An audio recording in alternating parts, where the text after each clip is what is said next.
আসসালামু আলাইকুম।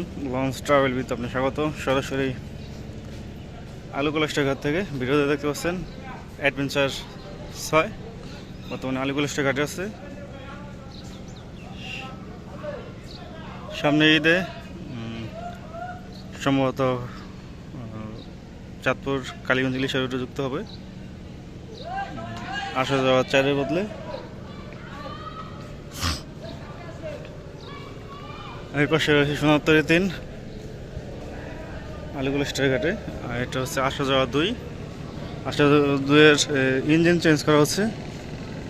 আগে 650 ইঞ্জিনটি চেঞ্জ করে এখন 750 ইঞ্জিন লাগানো হচ্ছে। আর ওই পাশে মিতালি 7-এর রং করা হচ্ছে। বর্তমানে মিতালি 7-এর টিপ মিতালি 5 দিতেছে। সুন্দরবন 9-এর টুকিটাকি কাজ করানো হচ্ছে। পিছনে রয়েছে সুন্দরবন 12 জলপাইগুড়ি রুটের সার্ভিসের বাইরে রয়েছে। আছে সুন্দরবন 14, আছে সুন্দরবন 9, সাথে আছে সুন্দরবন 10। 4 সুন্দরবন একসাথে। তো সুন্দরবন 10 লঞ্চটি আবার ঈদের যুক্ত হবে বরিশাল রুটে। আর সুন্দরবন 9 লঞ্চটি সার্ভিসের বাইরে আছে, টুকিটাকি কাজ করানো হচ্ছে। সামনে রয়েছে রাজারহাট সি এর বডিতে লেখা দেউলা নাজিরপুর লালমোহন, কিন্তু এখন পর্যন্ত লালমোহন রুটে সার্ভিস দেয়নি লঞ্চটি। দেখা যাক এখন বর্ষা এই ঈদে চলাচল করে কিনা। এর আগে তো শীতের মৌসুম ছিল, পানি কম ছিল, সেই কারণে যায়নি। পিছনে রয়েছে 26-3।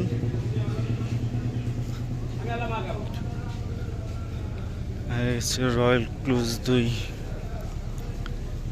গত ঈদে বরগুনা রুটে চলাচল করছিল, তো এইবার ঈদে বরগুনা চলাচল করবে। তাছাড়া রুট দেখতে পাচ্ছি না।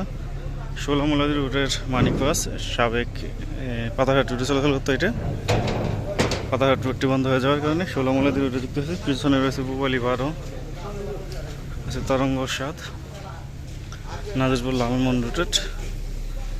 তো আগামী 26 তারিখ থেকে যেহেতু আগামী 26 তারিখ থেকে চালু হবে লালমোহনের প্রথম টিপের লঞ্চগুলো, যেরকম আলারাফ 7, তরঙ্গ 7 ও মানিক 9। 26 তারিখ থেকে চলাচল করবে প্রথম টিপের লঞ্চগুলো। পিছনে রয়েছে আলোয়ালিত 9 কালীগঞ্জ ইলিশা রুটের। সুরভি 8-এর বডিতে লেখা বেতুয়া সরপশন একটি ট্রিপ দিয়েই বন্ধ হয়ে গেছে। সামনে ঈদে আবার চলাচল করবে বেতুয়া রুটে। ভাসানচর রুটে মাঝে মাঝে পক্সিদায় যুবরাজ 7 লঞ্চটি আগে ভান্ডার রুটে চলাচল করতো। এই রুট থেকে বিদায় নিয়ে কালীগঞ্জ ইলিশা রুটে যুক্ত হয়েছে। ঈদে চলাচল করবে লঞ্চটি।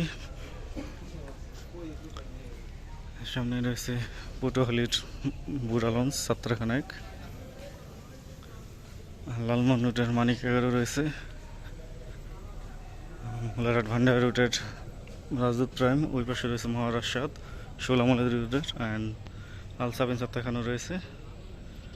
পিছনে রয়েছে বরগুনা লঞ্চ রাজারহাট বি, যদিও ইলিশা চলাচল করে। তো এই ছিল আলু কলেস্টার ঘাট থেকে সর্বশেষ আপডেট। ভিডিও যদি ভালো লাগে অবশ্যই লাইক কমেন্ট শেয়ার করবেন। চ্যানেলে নতুন থাকলে সাবস্ক্রাইব করবেন। সো ভিডিও এতক্ষণ দেখার জন্য অসংখ্য ধন্যবাদ।